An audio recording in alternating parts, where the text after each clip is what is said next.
মরক্কোর ফুটবল রূপকথার কি তবে কেবল শুরু? কাতারের মরুদানে ক্রিশ্চিয়ানো রোনালদোর পর্তুগালকে কাঁদিয়ে যখন তারা সেমিফাইনালে মঞ্চে পা রেখেছিল, পুরো বিশ্ব তখন স্তম্ভিত হয়ে তাকিয়েছিল উত্তর আফ্রিকার এই দেশটির দিকে। ফ্রান্সকে কাঁপিয়ে দিয়ে শেষ পর্যন্ত তারা বিদায় নিলেও মরক্কোর সেই বীরত্ব গাথা ফুটবল ইতিহাসের পাতায় অমর হয়ে আছে। তবে যারা ভাবছেন ওটুকুই মরক্কোর দৌড়, তারা হয়তো সময়ের মহাপ্রলয় দেখতে এখনো প্রস্তুত নন। কারণ আশরাফ হাকিমিদের পরবর্তী লক্ষ্য এখন কেবল অংশগ্রহণ নয়, বরং সোনালী ট্রফিটা ছুঁয়ে দেখা।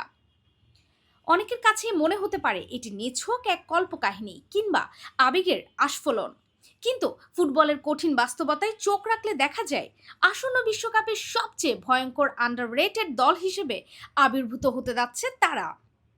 বড় বড় পরাশক্তিদের টুর্নামেন্ট থেকে ছিটকে দিয়ে মরক্কো যদি এবার ফাইনালের টিকিট কেটে ফেলে, তবে তাতে অবাক হওয়ার কিছু থাকবে না। আফ্রিকার শ্রেষ্ঠত্বের লড়াইয়ে তারা ইতিমধ্যেই নিজেদের সামর্থ্যের প্রমাণ দিয়েছে। সেনেগালের কাছে শেষ মুহূর্তের সেই অনানুষ্ঠানিক লড়াই হারলেও হাকিমিরা বুঝিয়ে দিয়েছেন তারা এখন বিশ্বজয়ের নেশায় মত্ত। এই দলে তারকার অভাব নেই, নেই অভাব প্রতিভার। একদিকে Real Madrid superstar Brahim Diaz আর পিএসজির গতিদানব আশরাফ হাকিমি যখন প্রতিপক্ষের রক্ষণভাগ তছনছ করতে ব্যস্ত থাকবেন, তখন গোলবারের নিচে অতন্ত্র প্রহরীর মতো দাঁড়িয়ে থাকবেন সেই মনস্টার ইয়াসিন বুনো। ক্যামেরার সব আলো আর পাত প্রদীপের পুরো ফোকাস থাকবে এই ত্রয়ীর উপর। অভিজ্ঞতার এই হিমালয় যখন মাঠে থাকবে, তখন যে কোনো প্রতিপক্ষের জন্যই মরক্কো এক দুর্ভেদ্য দুর্গে পরিণত হবে। তবে মরক্কোর আসল শক্তি লুকিয়ে আছে তাদের উদীয়মান তারুণ্যে। অবিশ্বাস্য শোনালেও সত্যি যে মরক্কোর যুব দল ইতিমধ্যে অনূর্ধ্ব-20 বিশ্বকাপে চ্যাম্পিয়ন হয়ে নিজেদের জাত চিনিয়েছে। সেই অপরাজিত চ্যাম্পিয়ন দল থেকে বেশ কয়েকজন তুখোড় তরুণ জায়গা করে নিতে যাচ্ছেন মূল স্কোয়াডে। আর এখানে মরক্কোর তুরুপের তাস লুকিয়ে আছে।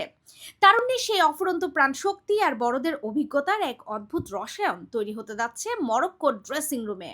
সবচেয়ে বড় চমকটি হচ্ছে দলটির মাস্টারমাইন্ড মোহাম্মদ ওহাবি, যার কোচিংয়ে মরক্কোর যুবারা বিশ্বজয়ের স্বাদ পেয়েছে। সেই ওহাবি এখন মূল দলের কান্ডারি। নিজের হাতে গড়া সেই তরুণ যোদ্ধাদের নিয়ে তিনি যখন বিশ্বমঞ্চে রণকৌশল সাজাবেন, তখন হাকিমি আর ব্রাহিম দিয়াজদের পায়ের জাদুতে গোল উৎসব হওয়া স্রেফ সময়ের ব্যাপার। অভিজ্ঞতার পাহাড় আর চ্যাম্পিয়ন তরুণদের মিশেলে মরক্কো এবার বিশ্বকাপে এমন এক ঝড় তুলতে যাচ্ছে যা হয়তো ফুটবল ইতিহাসের সব সমীকরণ ওলটপালট করে দেবে।